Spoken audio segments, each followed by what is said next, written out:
Step back into the shadowed alleys of 17th-century London, where fear and silence gripped the city. In this episode of Boring History, we uncover the chilling reality of the Great Plague, how ordinary people struggled to survive as death marked every door, and London's bustling streets turned into a graveyard of secrets. The origins of the Great Plague of London trace back to a time when the city was already heavy with poverty, overcrowding, and fragile health conditions, a setting where disease could easily find its way into the population and spread with terrifying speed.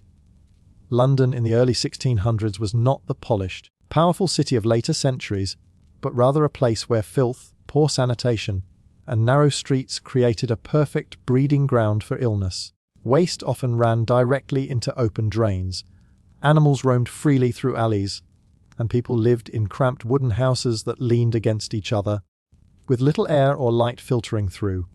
Fleas carried on the backs of rats were able to thrive in such conditions, moving easily from household to household, finding victims among those who were already weakened by hunger, hard labor, or poor diet. The roots of the plague stretched beyond the city, though, for its story began not in London itself, but in trade, movement, and the interconnectedness of Europe during that time. Merchants carried goods across seas and borders, and along with their wares came stowaways in the form of rodents. Ships docking in London's busy ports brought not only spices, fabrics, and food, but also rats infested with fleas that carried Yersinia pestis, the bacterium responsible for the plague. Once introduced into the city, the bacterium spread silently at first, unnoticed among the common fevers and illnesses that plagued the population daily. By the 1660s, plague outbreaks were not entirely unfamiliar, as smaller ones had occurred throughout the century, but this particular wave grew with devastating intensity, building into what history remembers as the Great Plague of London. The combination of poor living standards, limited medical knowledge, and a population density that allowed close contact ensured that once the plague took hold, it could move from one parish to the next without barriers. The City of London was divided into parishes, each with its own community, church, and local record-keeping. As the plague began to appear, it was often noted first in parish records, with sudden spikes in burials that exceeded the usual numbers. One parish would experience an increase in deaths, and then, within weeks, the neighbouring one would also report higher numbers, showing the gradual spread outward like ripples across water. Families living close together in shared housing meant that once a single person became infected, others in the same dwelling were quickly exposed. With no understanding of germs or how diseases truly spread, people relied on older theories such as miasma, the belief that bad air carried sickness. This belief led to attempts at burning herbs, lighting fires in the streets, and carrying sweet, smelling items in hopes of warding off the illness. But these efforts did little to halt the fleas that transmitted the plague from rats to humans. The spread was not uniform, and some areas appeared to be hit harder than others, but part of the explanation for this lay in the flow of people and goods through the city. Markets, docks, and busy trade streets became hotspots, where movement from one place to another ensured continuous exposure. Wealthier districts were not immune, though the rich often fled to the countryside when the death toll rose, leaving behind the poor who had no means of escape. With abandoned homes, shuttered shops, and silent churches, London began to take on the eerie atmosphere of a city under siege, except the enemy was invisible and unstoppable. The infection did not respect social boundaries, and even households that tried to lock themselves away were sometimes discovered with illness spreading behind their doors, revealed only when the authorities marked the buildings with painted signs warning others to stay away. The arrival of summer intensified the problem, as heat increased flea activity and made the already filthy streets unbearable. Decomposition happened more quickly in the warm air, and with bodies piling up faster than they could be buried, the risk of further contagion seemed to loom everywhere. Burial pits, sometimes hastily dug, became sites where dozens of victims were placed together, and the constant tolling of church bells reminded all who remained alive of the death that surrounded them. The origins of the plague in the flea and rat population were not yet understood, so instead people pointed to moral explanations, seeing the spread as a punishment for sin or the result of cosmic alignments. Astrologers drew charts to predict where it might go next, and preachers filled pulpits with warnings of divine wrath. In reality, the bacterium moved with impartial consistency, feeding on the vulnerabilities of a city unprepared for the scale of the crisis. As weeks turned to months, the geographic spread of the plague could be traced through the mortality bills, weekly records of deaths published by the city. These documents revealed shocking increases in numbers, with some weeks recording thousands of deaths, compared to the hundreds considered normal. The bills listed not only the overall totals but also the causes, and soon the line labelled "Plague" became the dominant figure, dwarfing all others. From the east of London, where trade and docking activity were high, the infection spread steadily westward, engulfing parish after parish. By late summer, entire neighbourhoods were overwhelmed, with household after household either sick, dead, or sealed off in quarantine. Watchmen were assigned to guard infected houses, ensuring no one could leave, and these measures, though intended to prevent further spread, often trapped the healthy with the sick, leading to more suffering inside. The countryside beyond London began to feel the effects as well, since those who fled the city sometimes carried the disease with them, unintentionally spreading it to villages and towns. Inns along the main roads occasionally became centres of outbreak, when travellers unknowingly brought the plague with them. Despite attempts to isolate infected places, the movement of people ensured that the spread could not be entirely contained. Farmers worried about selling their goods in the markets, as city demand remained high, but the risk of exposure was real. The disease thus not only decimated populations, but also disrupted the flow of food and resources, adding hunger to the list of hardships faced by those living through the outbreak. The origins of this particular outbreak have been traced by historians back to trade routes connecting London to the Netherlands, where plague activity was noted shortly before it erupted in England. The interconnected economies of Europe meant that disease could travel as efficiently as the goods themselves. London, being one of the busiest ports, became especially vulnerable to such introductions. Once inside, the dense population created the ideal circumstances for expansion. Fleas, carried by rats, moved with ease through ships, warehouses, and homes, finding new human hosts every day. Flea bites introduced the bacterium into the bloodstream, and within days symptoms would appear: swelling buboes, fevers, and weakness that often led to death. With no cure, no true preventive measures, and widespread fear, the city watched helplessly as the numbers rose. What made the spread even more terrifying was the unpredictability of who might be next. A family could appear safe one week and then lose half its members the next. Servants, apprentices, and labourers working in different households became potential carriers between homes, further fueling the expansion. Churches, once centres of gathering and comfort, now became places of risk, and even religious services saw dwindling attendance as people avoided contact with others. Schools closed, businesses shut down, and public life shrank into shadows as the fear of infection dominated every thought. Yet despite all these changes, the plague continued to move, unaffected by human attempts to hide or flee. The narrow lanes, overhanging houses, and shared wells all became silent accomplices, enabling the bacterium's steady progress. The plague's expansion across London can also be understood through the lens of seasonality, as warmer months consistently showed higher death tolls. The flea population thrived in these conditions, jumping from rats that had died of infection to humans nearby, or clinging to clothing and bedding that moved from place to place. Attempts to clean or fumigate houses rarely succeeded, as the true source remained hidden from knowledge. Theories of contagion existed, with some believing direct contact with the sick was dangerous, leading to avoidance and abandonment of even close family members, but without a clear understanding of transmission. Fear was often misdirected. Some blamed foreigners, others blamed the poor, and some even suspected poisoned wells or conspiracies. Yet the true cause remained beyond their grasp. The gradual but unstoppable spread of the plague created patterns of behaviour within the city that became familiar. Households where illness appeared were quickly shut up, marked with a painted cross and guarded. Carts would move through the streets at night, collecting the dead, sometimes with cries of "Bring out your dead," echoing into the darkness. These carts carried the bodies to pits where they were lowered in large numbers, often without ceremony. The living avoided contact with neighbours, and the once busy markets became thinly attended. Letters between citizens of London and those outside the city carried grim reports of entire streets being emptied, of silence where once there had been bustle. The spread did not move in a straight line, but surged in waves, overwhelming one district, before appearing with equal force in another, leaving behind a trail of grief that became woven into the city's memory. The origin and spread of the plague in London's 1600s cannot be separated from the larger European context, for outbreaks across the continent contributed to its persistence.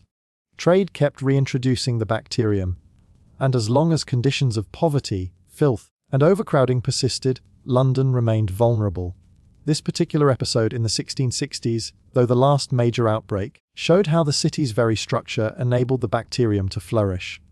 Narrow passageways, shared spaces, and an absence of organized sanitation created a perfect setting for the fleas and rats to do their work. The disease spread not only through the physical presence of carriers, but also through the movement of fear. For panic itself traveled across the city as rapidly as the bacterium did, shaping how people lived, how they interacted, and how they remembered this dark period. Life within quarantined London during the Great Plague of the 1600s was a mixture of silence, fear, and the endless attempt to endure conditions that few had ever imagined. To understand survival during this time is to imagine entire families locked inside their homes, the windows boarded, the door marked with a painted red cross, and the haunting words, "Lord have mercy upon us," written across the wood. Once a household was declared infected, the authorities ordered it shut up, and watchmen were stationed outside to prevent anyone from leaving. The sound of nails being hammered into the door was often the last thing heard by neighbours as a family disappeared into confinement, unsure of whether they'd ever step outside again. Within those walls, life became both still and desperate, with food left at the threshold by parish officials or charitable neighbours, and the days passing in a haze of uncertainty. Quarantine was meant to prevent the spread of the plague, but for many, it meant being trapped with sickness, watching loved ones succumb, with no escape possible. Inside these homes, survival took on different forms depending on fortune, wealth, or chance. The poor had little to sustain themselves, often living in single rooms with damp floors, no windows to allow air, and limited food. Their diet was reduced to bread, broth, or whatever could be brought to them by the parish collectors, who were charged with distributing aid. Families relied on what they had stored, but with work halted and wages lost, survival often meant rationing to the smallest portions. Those with some means could sometimes bribe watchmen to look the other way and allow food or medicine to be delivered. But many had no such opportunity. The sick lay in their beds, the healthy tried to tend to them, and fear of the unknown future sat heavily in the air. People whispered prayers, clutched charms, burned herbs in corners of their rooms, or carried amulets on their bodies, hoping that superstition could offer protection where medicine could not. The wealthy, though not immune, often fared differently. Many had fled the city before the quarantine rules grew stricter, retreating to estates in the countryside where they hoped the air was cleaner and the risk lower. Those who stayed in London could sometimes secure larger supplies of food, hire servants willing to risk exposure, or create makeshift isolation within their households by separating the sick from the healthy. Their homes, being larger, offered more space to endure confinement, though fear still lingered in every room. Letters from the time describe noble households where silence fell heavy, where servants were dismissed for fear of carrying the infection, and where masters of the house refused to see visitors, sealing themselves within their walls. Even among the wealthy, survival was not guaranteed, and reports of entire well-to-do families perishing circulated throughout the city. For the common people, survival in quarantine was often a matter of enduring boredom and despair alongside hunger and illness. With no work, no gatherings, and no freedom of movement, days blended into one another. Children were kept indoors, unable to play in the alleys or streets, their laughter replaced by the sounds of coughing and weeping. Mothers tried to keep households together, caring for both the sick and the frightened, while fathers often wrestled with helplessness as they could not provide for their families in the usual way. The watchmen stationed outside sometimes acted with cruelty, sometimes with pity. Some were strict, ensuring no one could slip out, while others accepted bribes to deliver messages, or allow a member of the household to step out in the night. Rumors spread of infected people escaping and running into the countryside, desperate to be free of confinement.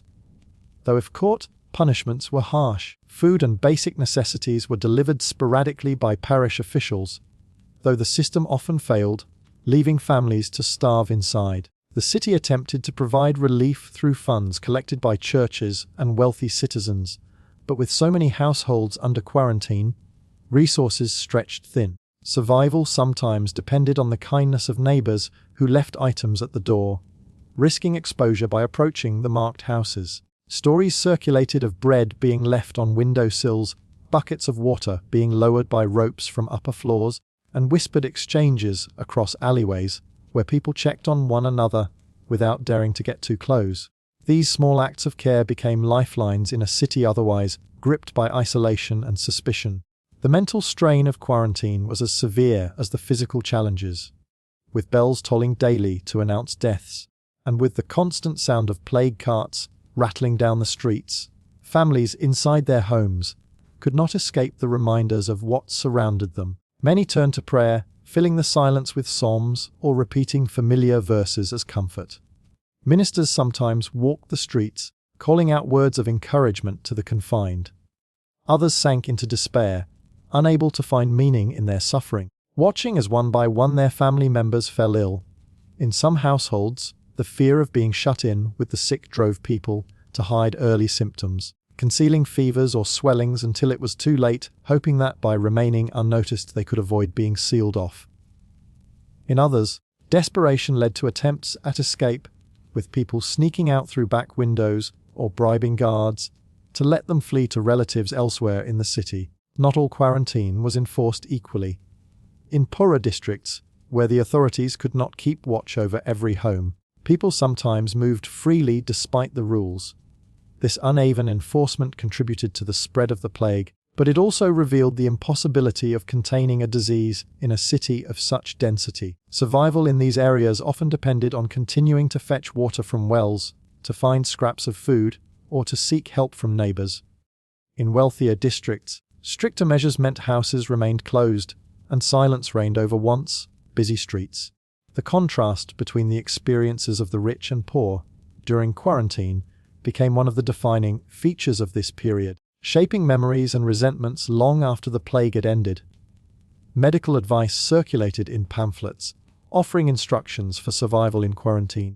People were told to fumigate their homes with burning pitch or vinegar, to wash with herbal waters, to keep windows open for fresh air, or to avoid certain foods believed to encourage infection. Some kept chickens inside, believing the birds could draw out the disease, while others wore dried toads or carried posies of flowers to ward off bad air. These practices, though ineffective, offered a sense of control in a time when control was nearly impossible. Physicians visited some homes, though their presence was limited, and their remedies often included bleeding, purging, or the use of strange concoctions of herbs and minerals.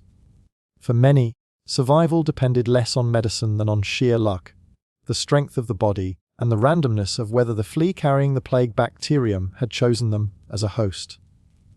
The streets themselves reflected the reality of life under quarantine. Houses marked with red crosses stood silent, their windows shuttered, the watchman's lantern flickering outside at night. Other houses, untouched for now, remained tense, their occupants listening for signs of illness within. The constant movement of the death carts became part of daily life, with drivers calling out for the dead to be brought forth. Sometimes corpses were lowered from windows with ropes to avoid opening the door. Survival in such a setting meant adapting to the constant presence of death, finding ways to continue eating, sleeping, and caring for others despite the surrounding despair. Children grew used to the sight of coffins and pits, while adults carried the weight of both fear and responsibility. Some accounts tell of music played in the streets by those who remained healthy, attempting to raise spirits. Others mention the strange quiet that fell over entire neighborhoods, where no sound came from within the shuttered homes. The psychological experience of quarantine was shaped not only by the danger of the disease, but also by the absence of normal life, the disappearance of the familiar rhythms of work, worship, and community. For those confined, survival was as much about enduring loneliness as about avoiding illness. Families drew closer, telling stories by candlelight, praying together, or simply sitting in silence as the nights stretched long. Outside, the city became a patchwork of light and shadow, with some streets alive with activity and others darkened by the marks of quarantine. The longer the plague continued, the more difficult survival became. Supplies ran low, money grew scarce, and the authorities grew harsher in their enforcement. Some watchmen locked entire households inside even if only one member was sick, condemning the rest to a slow decline. People begged from their windows, calling to neighbors or passing strangers for food or water. Acts of compassion coexisted with acts of cruelty, as fear made some refuse any contact with those believed to be infected. Yet despite the suffering, there were those who lived through it, emerging from their houses after weeks of confinement, pale and weakened but alive. Their survival became a symbol of endurance, a reminder that life, though fragile, could persist even in the harshest conditions. Survival also depended on the networks of charity that sprang up in the city. Churches collected funds to support the poor, and wealthy citizens donated to parish relief. Women's groups organized to prepare food for delivery to quarantined families, and physicians, though limited, continued to risk visiting the sick. These small systems of aid made a difference, though they could not reach everyone. Still, they reflected the human desire to help one another, even when fear of infection was overwhelming. In some cases, survival meant relying on strangers more than on one's own family, as neighbors provided the support that relatives could not. The bonds of community, though tested, endured in unexpected ways. The quarantine measures of London created a city divided between the open and the closed, the living and the dying, the free and the confined. Life inside the sealed houses unfolded in slow motion, each day stretching endlessly as families waited to see if symptoms would appear, if food would arrive, if the watchman would knock. Those who survived often carried the memories of confinement with them long after the plague ended, recalling the silence, the fear, and the small moments of endurance that allowed them to live through it. The figure of the plague doctor has become one of the most recognizable images of the 17th century, a shadowed silhouette moving slowly through the streets with long dark robes, gloves, and the infamous beaked mask that seemed to hover between the world of the living and the world of death. These doctors were summoned during outbreaks such as the Great Plague of London in the 1600s, not because they possessed cures, but because desperate citizens and civic leaders wanted someone to attend to the sick, to record deaths, and to provide at least the appearance of medical oversight.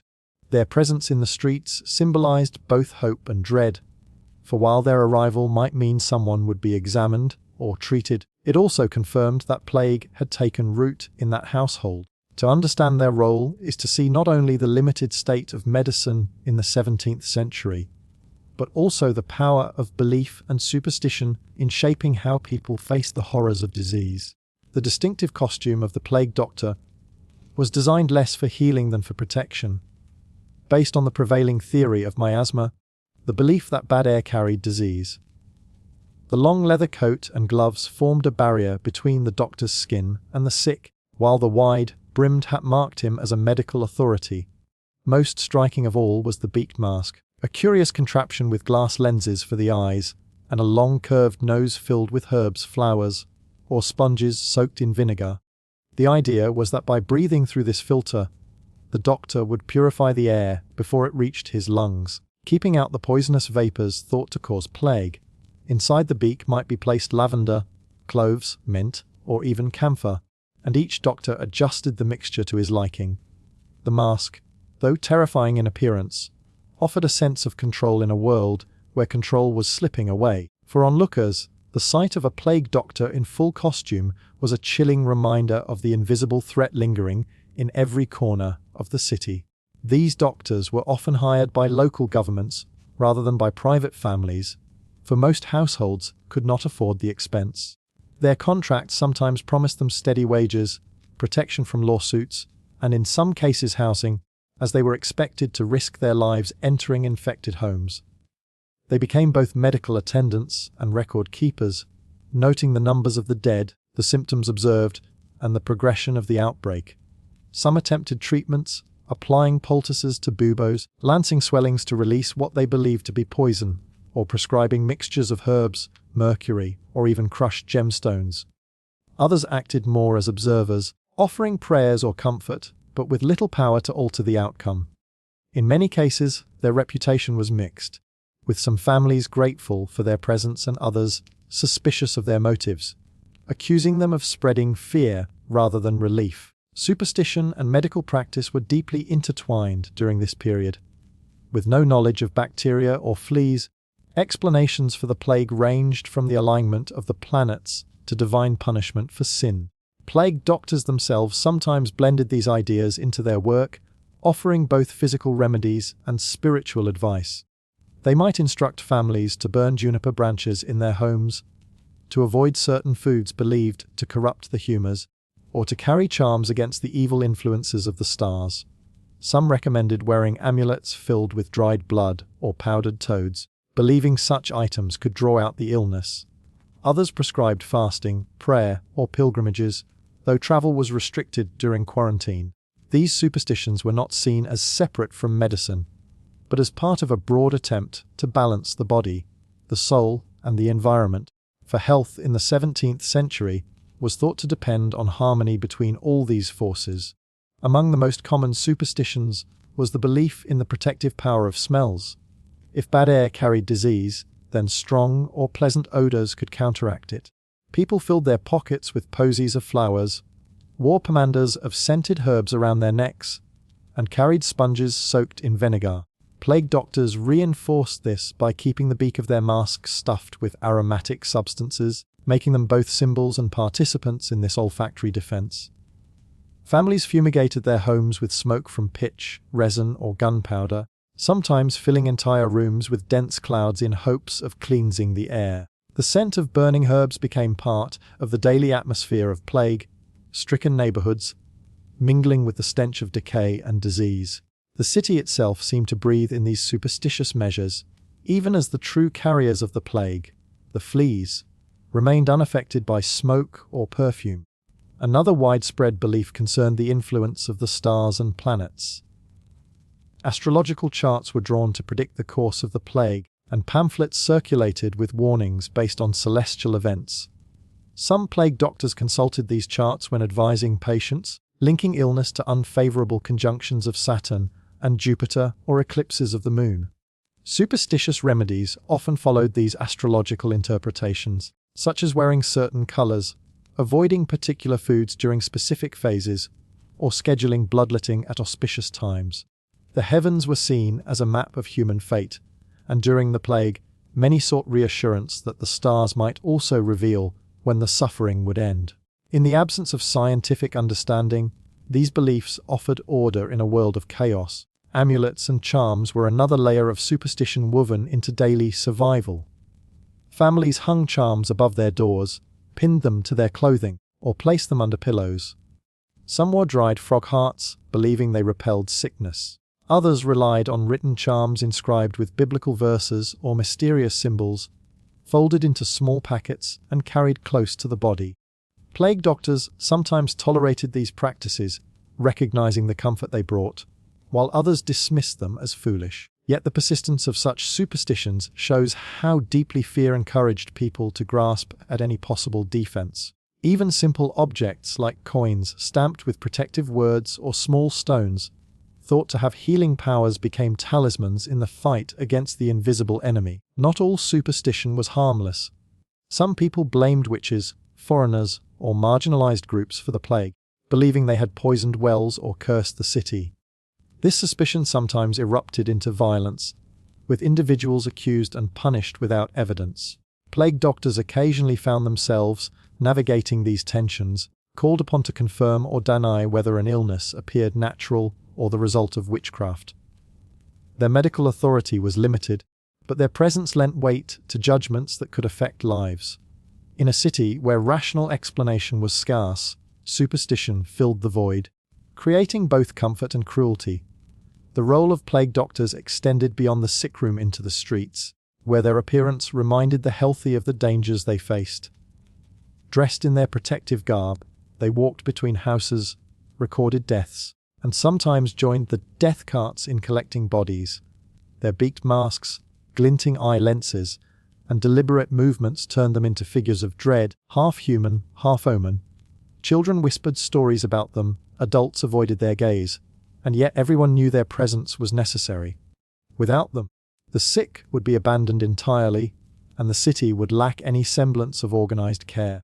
Their strange appearance was not only for protection but also for authority, marking them as men set apart, chosen to confront what others could not. In addition to treating the sick, plague doctors were tasked with conducting autopsies and documenting the disease. Some wrote detailed accounts of symptoms, recording the swellings, fevers, and patterns of contagion they observed. These writings, though primitive by modern standards, contributed to the body of knowledge that later generations studied. Others kept careful tallies of deaths, feeding into the weekly bills of mortality that informed the public of the plague's progress. In this way, plague doctors became chroniclers of the disaster as much as participants in it, their observations shaping how history remembers the epidemic. Their blend of superstition and emerging medical practice reveals a transitional moment, when science was beginning to grow but remained entangled with older beliefs. Survival strategies often intertwined with the presence of plague doctors. Families allowed them into their homes reluctantly, hoping for relief but fearing that their arrival marked the inevitability of death. Some households refused entry, believing that doctors carried disease with them from house to house. Others bribed them to provide false reports, hiding deaths to avoid quarantine. The complicated relationship between the public and the plague doctors highlights the thin line between trust and suspicion in a time of crisis. Their authority was not absolute, and their influence depended as much on perception as on skill. To some, they were saviors willing to risk their lives. To others, they were harbingers of doom, the masked figures who came only when death was near. The intertwining of superstition and medicine also shaped the remedies doctors prescribed.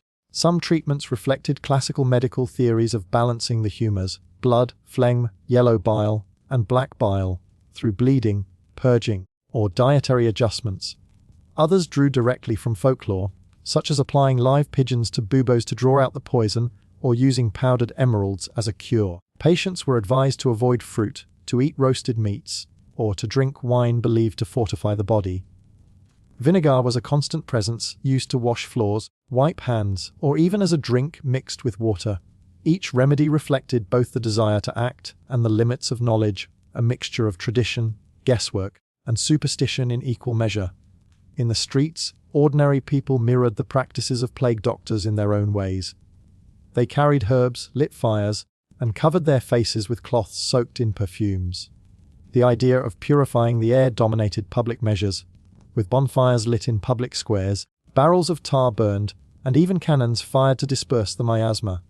These spectacles of sound and smoke were less about effectiveness than about reassurance, giving people the sense that something was being done. Plague doctors sometimes participated in these rituals, advising civic leaders on how to conduct them, blending their medical role with the wider tapestry of communal superstition.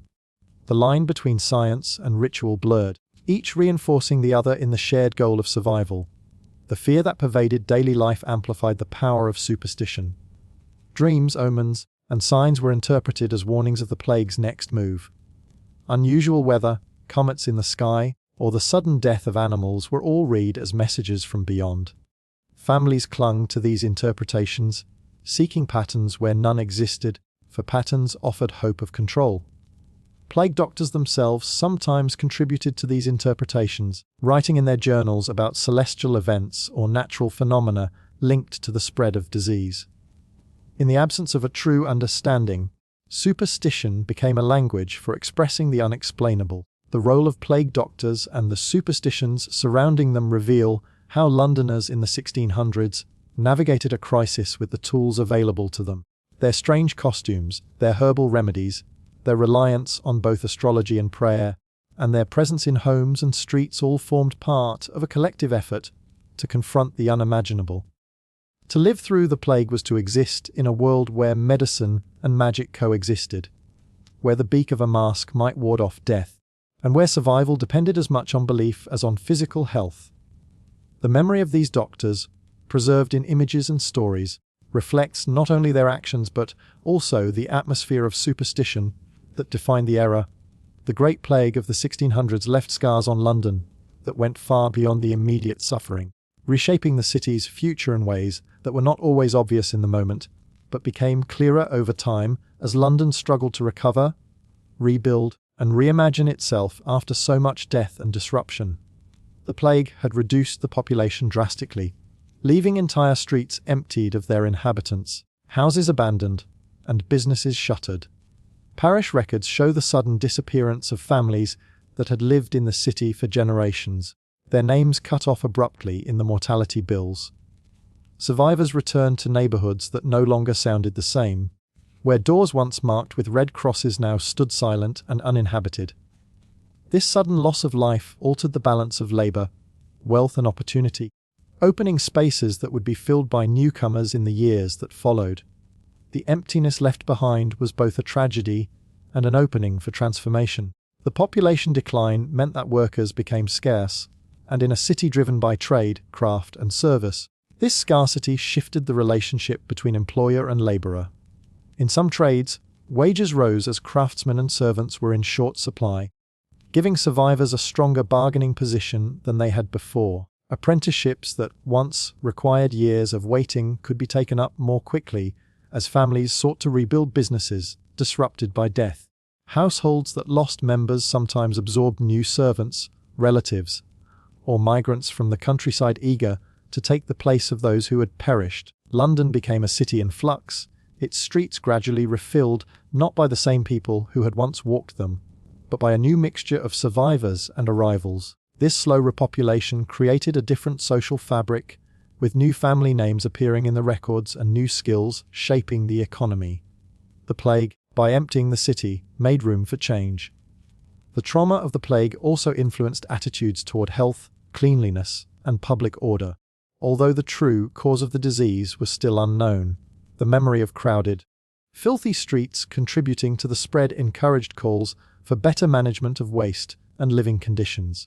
People remembered how quickly infection had moved through narrow alleys and overcrowded homes, and some began to press for wider streets, cleaner markets, and stricter rules about refuse disposal. Though progress was uneven, the seeds of a more regulated urban environment were planted during these years. The authorities, having seen how difficult it was to enforce quarantine, also considered new approaches to monitoring disease. The bills of mortality, which had provided weekly counts of deaths, became an established practice, evolving into one of the earliest forms of public health record-keeping in Europe. Londoners, accustomed to reading these bills during the plague, continued to rely on them afterward as a way of gauging the health of the city.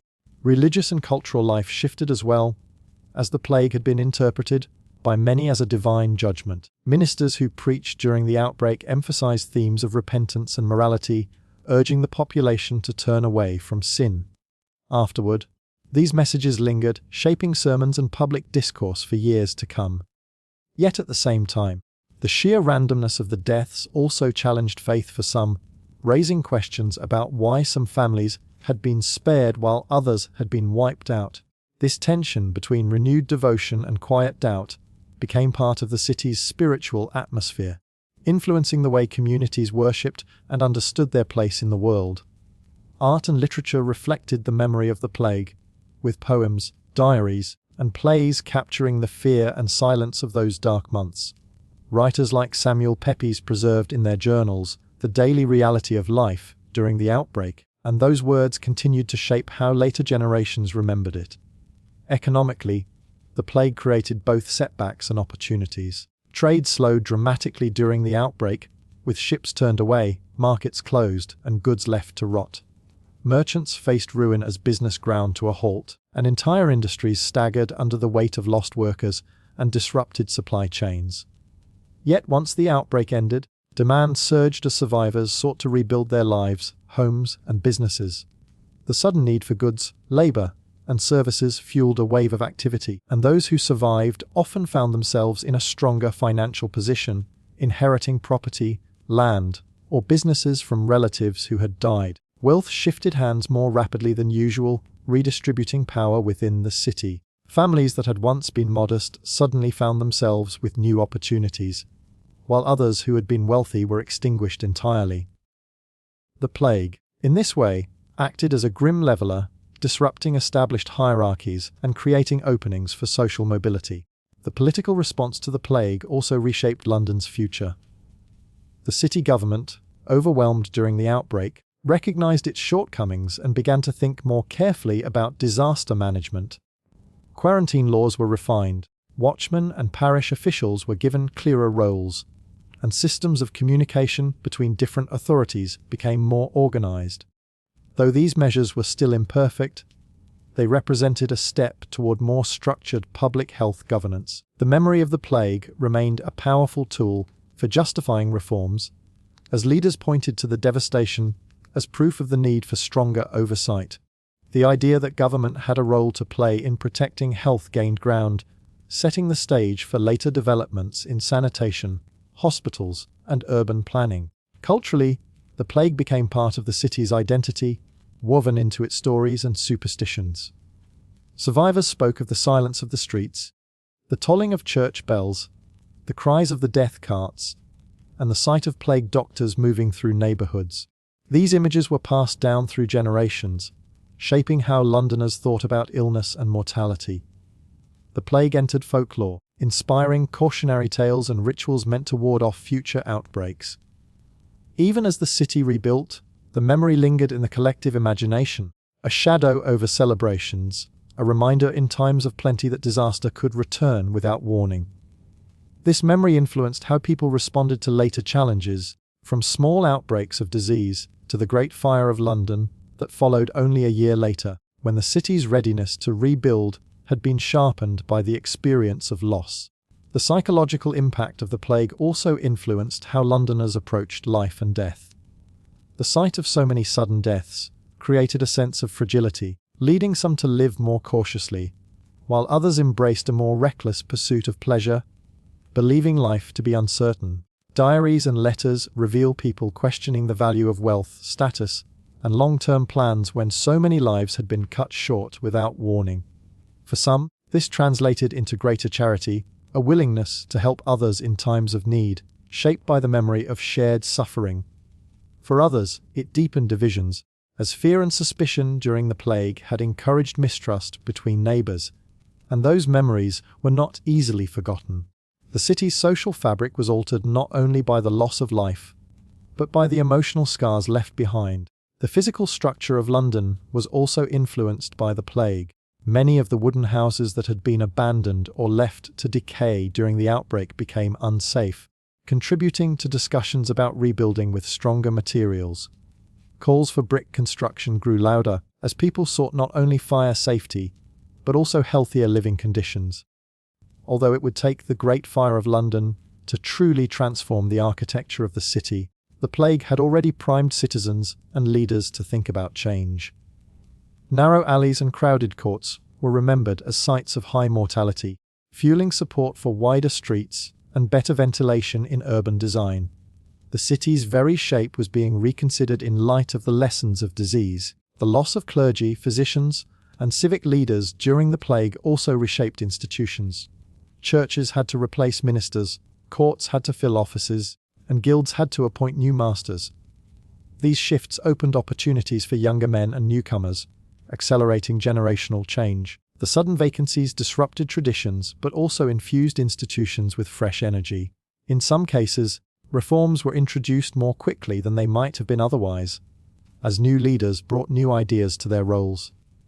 The plague, by sweeping away so many at once, forced London's institutions to adapt in ways that shaped their future character. Migration played a crucial role in reshaping the city after the plague. With so many lives lost, London drew people from the countryside and from abroad to fill the gaps. This influx of newcomers diversified the population further, bringing new skills, cultures, and perspectives. The constant movement of people into London had always been part of its growth, but after the plague, it accelerated, making the city more dynamic.